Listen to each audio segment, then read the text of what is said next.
Today we are going to discuss about PostgreSQL connection component and PostgreSQL row component.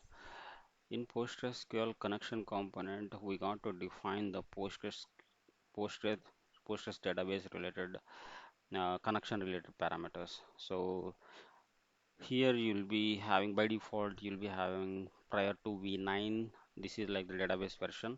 So the Postgres versions prior to v9 by default will be selected. If your Postgres is version is some after v9 version, then you need to select v9.x. Otherwise, the default whatever it is giving, you can just leave it as it is.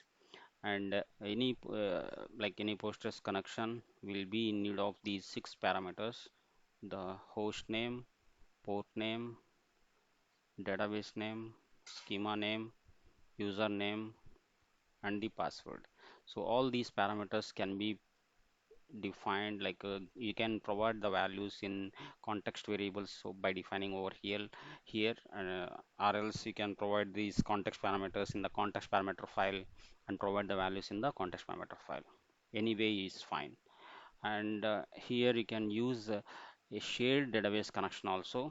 This is useful for you don't have to use this component in multiple jobs. If you want to use the same connection in multiple jobs, you can just give a name over here, an unique name, and that can be utilized everywhere. And then you can provide this auto commit as well. After every transaction, the commit will auto commit will takes place. And then coming to the PostgreSQL row, here since we defined the connection in here, you need to select this use existing connection property. Once you check it, it will provide you the list of connections here, and you can just select the corresponding connection you have defined.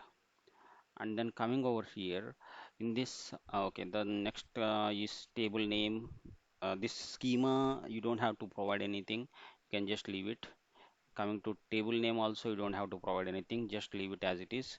And coming to the query, here you can run any delete statement, drop statement, truncate statement, create statement, all these things which can be applied on tables or indexes, whichever can be dropped, which can be created. For the data can be inserted here, data can be deleted here, everything can be done. The only thing which we need to remember is here select statements won't work in this PostgreSQL row. Only the creating the table, deleting the table, inserting the data into the table, all those things can be performed here. And the format which you need to remember over here is any SQL statement whatever you are providing over here, it should be embedded between double quotes.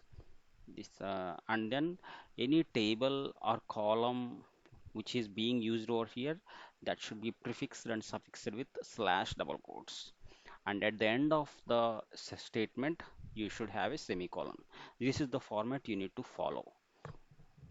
And here it's a simple delete statement. And then I have used the same PostgreSQL row component, and I'm just providing you a create table statement.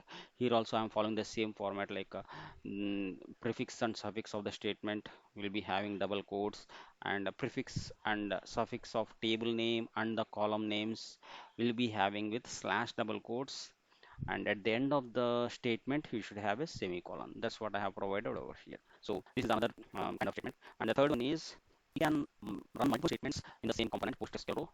Can handle it is the similar format is same, like the double quotes, in between double quotes. The earlier you have provided one statement, now you are providing multiple statements.